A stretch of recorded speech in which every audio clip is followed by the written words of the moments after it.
हे welcome back. अभी तक हम लोग ये मैग्नीशियम रिबन के एक्सपेरिमेंट के बारे में तो बहुत ही अच्छे से जान चुके हैं। हमें बहुत ही आसानी से ये समझ आ चुका है कि जब भी मैग्नीशियम रिबन बर्न करता है तब दोस्तों हमें एक ब्राइट वाइट लाइट मिलती है और साथ में ये वाइट कलर का पाउडर मिल जाता है। तो चलिए आज के लेक्चर में मैं आपको इसी रिएक्शन के बारे में कुछ और चीजें बताता हूं। दोस्तों पूरी दुनिया में जब भी कोई चीज बर्न करती है ना, तब उसका मतलब क्या होता है?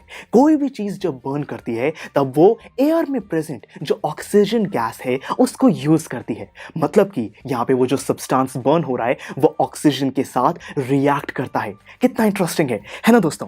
तो देखिए यहाँ पे मैं कह सकता हूँ कि जो मैग्नीशियम रिबन है अगर मैं उसको बर्न कर रहा हूँ उसका मतलब क्या हुआ कि मैग्नीशियम रिबन ने एनवायरनमेंट से ऑक्सीजन ली। मतलब कि यहाँ पे मैग्नीशियम रिबन और ऑक्सीजन रिएक्ट किया जिससे कि मुझे लाइट मिली थी और साथ में ये पाउडर। अब देखिए, अब दोस्तों ये जो पाउडर है इस पाउडर में मैग्नीशियम और ऑक्सीजन ये दोनों चीजें रिएक्ट की, इन दोनों की प्रॉपर्टीज होंगी। तो मतलब कि एक ऐसा केमिकल सब्सटेंस बनेगा जिसमें मैग्नीशियम और ऑक्सीजन दोनों की प्रॉपर्टीज हैं। और ऐसा ही दोस्तों एक कंपाउंड होता है मैग्नीशियम ऑक्साइड, और ये पाउडर मैग्नीशियम ऑक्साइड ही है।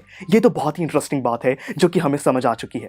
तो मतलब कि मैं दोस्तों इंग्लिश लैंग्वेज में अगर इस पूरे रिएक्शन को समराइज करना चाहूं तो मैं कह सकता हूं कि जो मैग्नीशियम है it reacts with oxygen to produce, यहां पे क्या दोस्तों हमें पाउडर कौन सा मिला था? Magnesium oxide and bright white light. तो मतलब कि हमने एक ही सेंटेंस में इस पूरे रिएक्शन को समराइज कर दिया।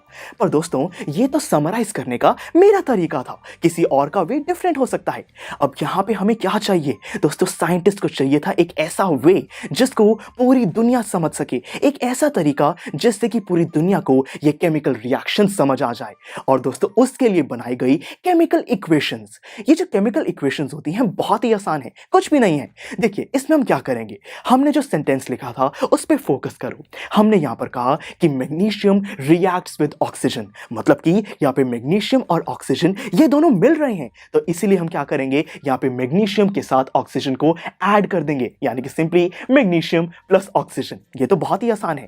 उसके बाद दोस्तों हमने आगे क्या लिखा कि टू प्रोड्यूस, हमने क्या चीज यहां पे प्रोड्यूस की है? हमने प्रोड्यूस की दोस्तों यहां पे ये व्हाइट पाउडर जो कि था मैग्नीशियम ऑक्साइड और ब्राइट व्हाइट लाइट। तो यहां पे टू प्रोड्यूस की जगह हम एक एरो भी लगा सकते हैं कि यहां पे हमारे पास सबसे पहले था मैग्नीशियम और ऑक्सीजन, इन दोनों को जब हमने ऐड किया, रिएक्ट किया, तो हमें क्या मिला? हमें दोस्तों एरो लगाकर हम अपने जो भी हमें प्रोडक्ट्स मिले हैं, जो भी चीजें हमें मिली हैं उनको लिख सकते हैं। जैसे कि हमें क्या मिला? मैग्नीशियम ऑक्साइड और साथ में ब्राइट व्हाइट लाइट। काफी इंटरेस्टिंग था और काफी आसान भी है।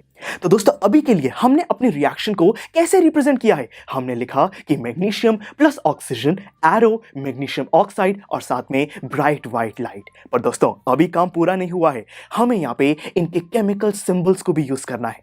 क्या होता है कि देखिए यहाँ पे लैंग्वेजेस दोस्तों डिफरेंट हो सकती हैं। कोई अगर इंग्लिश लैंग्वेज यूज कर रहा है तो दूसरा पर्सन कोई और लैंग्वेज यूज कर सकता है। बट यूनिवर्सली ये जो अलग अलग दोस्तों जो केमिकल सब्सटेंसेस हैं, जैसे कि मैग्नीशियम, ऑक्सीजन, मैग्नीशियम ऑक्साइड, इन सब के कुछ डिफाइंड सिंबल्स हैं, कुछ यहाँ पे इनके दोस्तों फॉर्मूलाज हैं, हम उनको यूज करेंगे। देखिए मैग्नीशियम का बहुत ही आसान से फॉर्मूला है, आप सब लोग जानते हैं, Mg। ऑक्सीजन गैस को O2 कहा जाता है, मैग्नीशियम ऑक्साइड को MgO कहा जाता है, और ब्राइट व्हाइट लाइट का कोई सिंबल नहीं है तो सिंपली हम इसको ब्राइट व्हाइट लाइट ही लिख सकते हैं। तो देखिए अब दोस्तों ये हमारी केमिकल इक्वेशन रेडी हो गई है जो कि है Mg plus O2 gives us, या फिर हम कह सकते हैं कि Mg and O2 reacts to give क्या मिला? MgO, मतलब कि मैग्नीशियम ऑक्साइड और साथ में ब्राइट व्हाइट लाइट। पर दोस्तों देखिए जब ये रिएक्शन कंप्लीट हो जाता है क्या तब आपके पास ब्राइट व्हाइट लाइट बचती है? नहीं, ये ब्राइट व्हाइट लाइट को हम हटा भी देते हैं और सिंपली लिखते हैं कि Mg plus O2 gives us MgO। तो आज के लेक्चर में हमने ये केमिकल इक्वेशन को बहुत ही आसानी से समझ लिया है।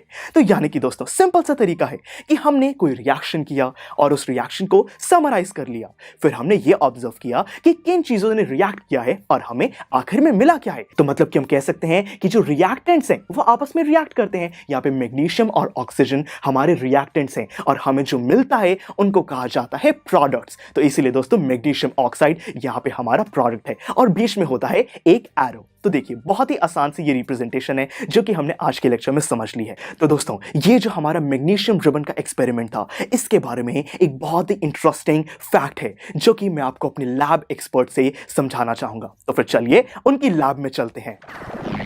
तो दोस्तों अब आपने ये तो देख लिया कि जब हम हमारे मैग्नीशियम रिबन को बर्न करते हैं तो वो ऑक्सीजन के साथ रिएक्ट करके मैग्नीशियम ऑक्साइड बना देता है और बहुत ही ब्यूटीफुल ब्राइट वाइट लाइट निकलती है उसके अंदर से। लेकिन दोस्तों ये जो हमारा मैग्नीशियम रिबन है ये बहुत ज़्यादा रिएक्टिव होता है, इतना ज़्यादा रिएक्टिव कि कभी कभार ये एटमॉस्फेयर के अंदर प्रेजेंट ऑक्सीजन के साथ बिना बर्न किए ही अपने आप रिएक्ट कर जाता है। अब आप सोच रहे होंगे कि जब मैग्नीशियम ने ऑक्सीजन के साथ रिएक्ट किया तो वहां पर मैग्नीशियम ऑक्साइड भी तो बनी होगी ना, तो उस मैग्नीशियम ऑक्साइड का क्या हुआ?